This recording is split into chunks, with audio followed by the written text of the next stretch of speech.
Welcome, ladies and gentlemen, to another invigorating edition of Tight Talk on Turnbuckles, presented to you by Pages, Pictures, and Panels Podcasting Network. I am your host, Tildy N, with my co-host, Roach Boy Red.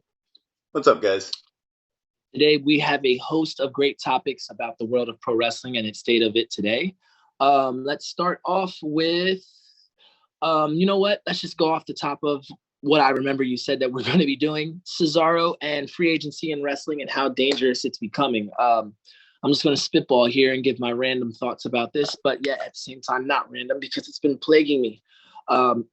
Listen, at one point when AEW first came out, they were a land of opportunity. They were a place that represented new jobs, new storylines, new feuds, new matchups, new everything. And now here we are 2 years into the life cycle, and I feel like it's becoming a prison for a lot of people. I'm actually... I'm going to predict here over the summer and fall, we're going to start to get a lot of people released from there, and you start to hear a lot of not horror stories, but a lot of the being held down on the card type deal, replaced by these new acquisitions that Tony Khan is constantly purchasing, yet at the same time never utilizing. It seemed to be for a while there, every other week and or Dynamite or Rampage, we get a new released wrestler from another company or independent wrestler sitting in the crowd being introduced, hyped up to debut on Rampage and or Dark and or Dynamite. And then within the next couple of weeks, this guy is being fed to somebody on Elevation or something like that. Jay Lethal, biggest example. Jay Lethal came in, literally Ring of Honor's shining pride for years, carried the company on his back, full shoulder. I love Jay Lethal. Love him, bro. Black Machismo. He was a cornerstone of TNA. And then he comes in, he does the job to Guevara, great match. And then now he's wrestling on Dark and stuff. Not that there's anything wrong with Dark, but it's Jay fucking Lethal, guys. I don't feel as though that Tony Khan is utilizing these acquisitions to their fullest extent. Tony Nese, that's another guy from 205 Live. Jesus. There's so much that I could say about him. I think that hopefully they split into another show, and we're going to get more on that later when we get to the Tony Khan Ring of Honor stuff. But I'm just being 100% honest and transparent when I say that I believe that free agency in wrestling is becoming an issue, specifically in AEW. Buying up everything isn't the option, isn't the solution for everything. And I think that everything that glitters is not gold. Just value does not mean that it'll necessarily fit your mold. And I think like I said, we're going to see a lot of releases coming here or trade acquisitions between them, NWA, New Japan, and Impact Wrestling, because there seems to be a ringing correlation between a lot of these companies nowadays with the Forbidden Door swinging back and forth.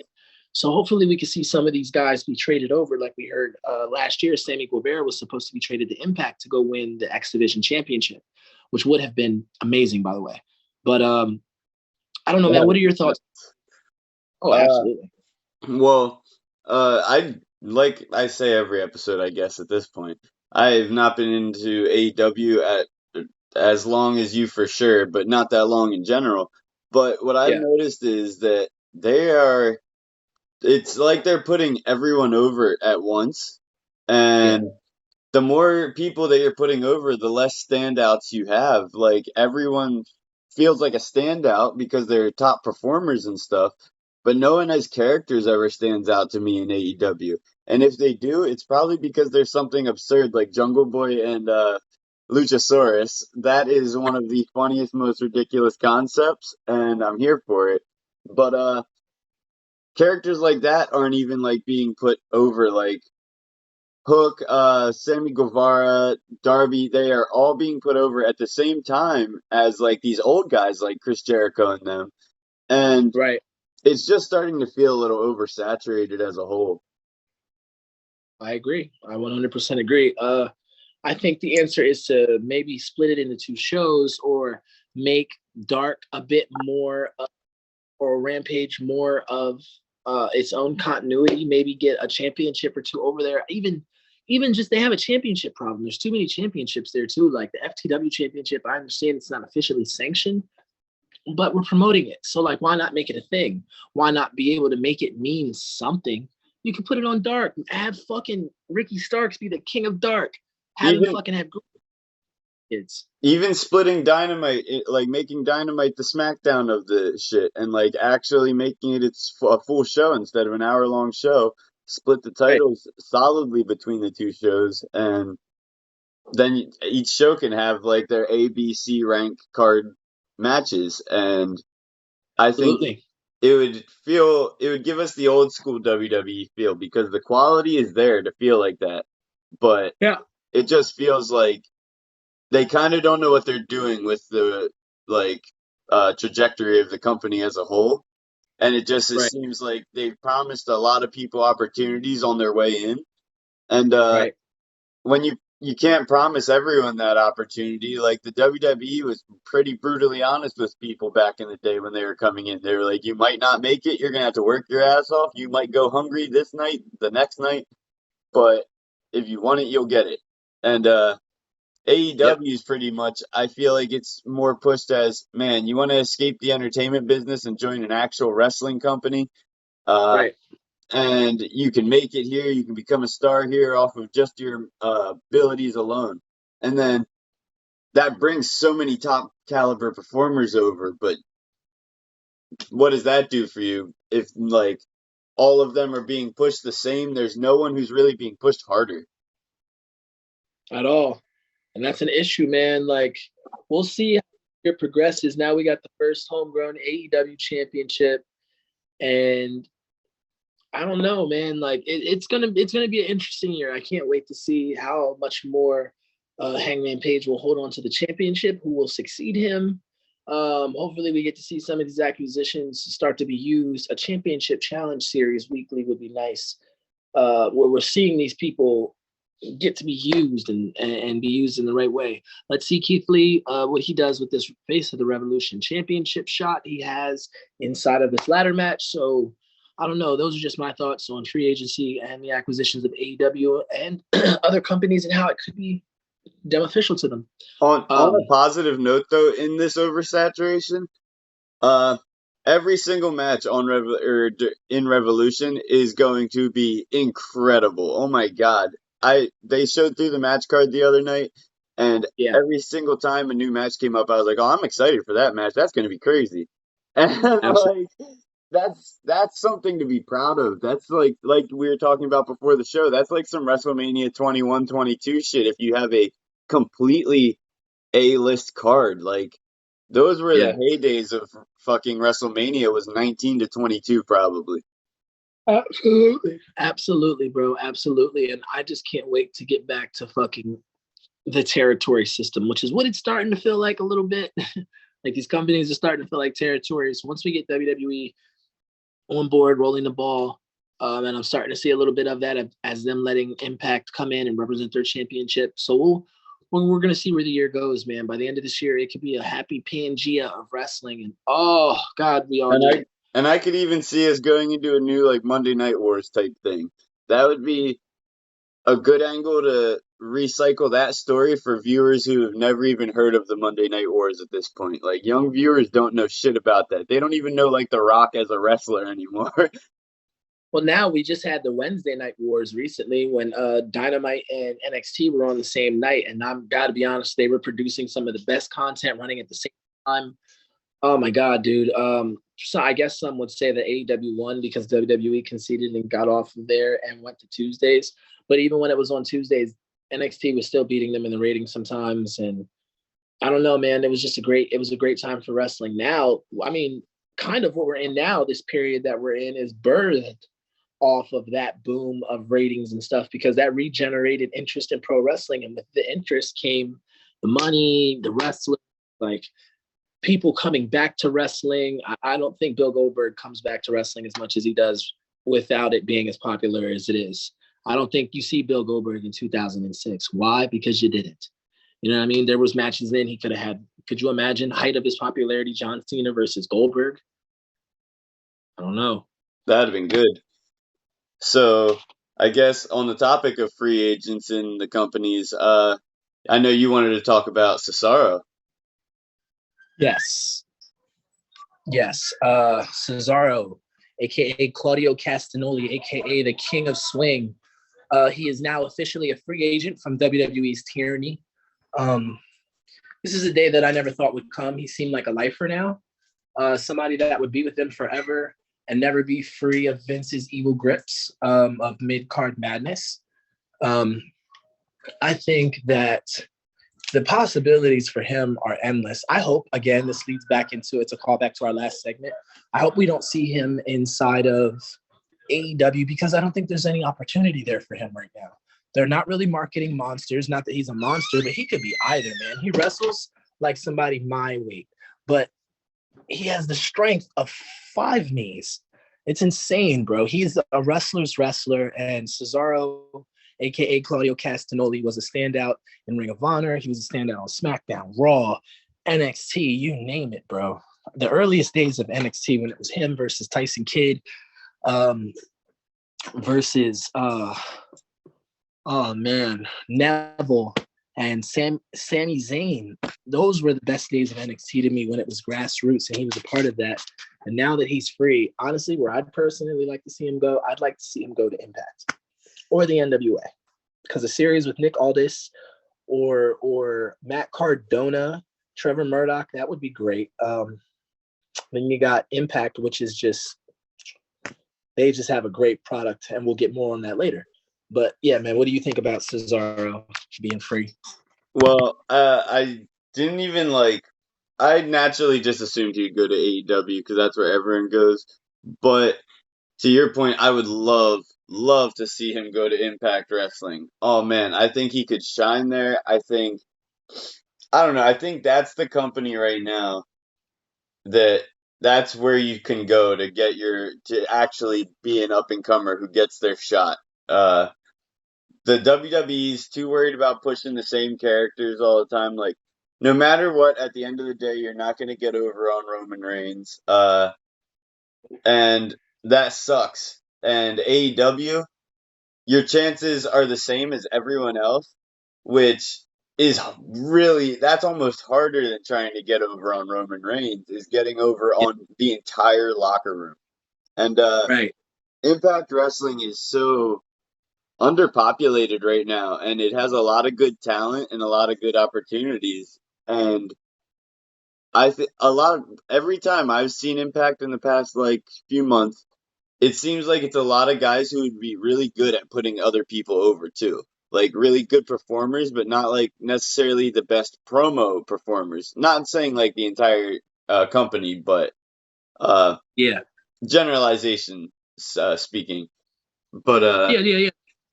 yeah, so I think it'd be really good if they get some of these names that have worked for their shot and deserve their shot from AEW and WWE and bring them over and put them on the A card finally. And that would be so beautiful. Yeah.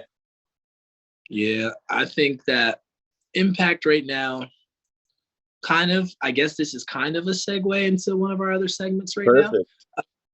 Impact, Impact right now is just doing some of the best work they've done in a long, if not ever. Just as a full card, they got the Biz Cliz themselves, Bullet Club, led by Jay White. You got the Bay himself, Chris Bay, right next to him on his right. And then you got fucking the greatest tag team inside of Bullet Club history. Again, I will say it for the guys in the back, the greatest tag team in Bullet Club history. The motherfucking OG Doc Gallows with Carl Anderson, the goodest brothers of them all, the Good Brothers. One of my favorite tag teams, one of the funniest, I'm for sure. Then you got guys like Morrissey there, Big Cass doing this fucking thing back to form, chasing championships and shit like we love to see. You got Moose, who's literally in his golden era right now. Moose is doing some great work. He's great in ring, getting great on the mic. Looks like $1 million in his suits. True world champion. You got Cardona there. You got Brian Myers doing his deal. Heath Slater actually facing Moose this Saturday at No Surrender for the World Championship. You got Eric Young and Violence by Design. They're doing great work. Rhino's still there. Tommy Dreamer. Their women's division is great. Deanna Perrazzo is doing great shit, the Virtuosa. She's also the Reinias Las Reinas champion, so shout out AAA. They also do great work. The X division is fully populated right now. Rahit Raju. Actually, I don't know. He might have been I think he might have been released. But you got Ace Austin and Madman Fulton and them down there. Actually, the last Impact Wrestling pay-per-view that I just recently watched, the one where Jay White faced Eric Young, their Impact opener was an X Division match that was literally just like amazing. I just think that they have literally became a phoenix and rose from the ashes of what was and what it became, which was literally a heaping fucking cut off penis made out of shit.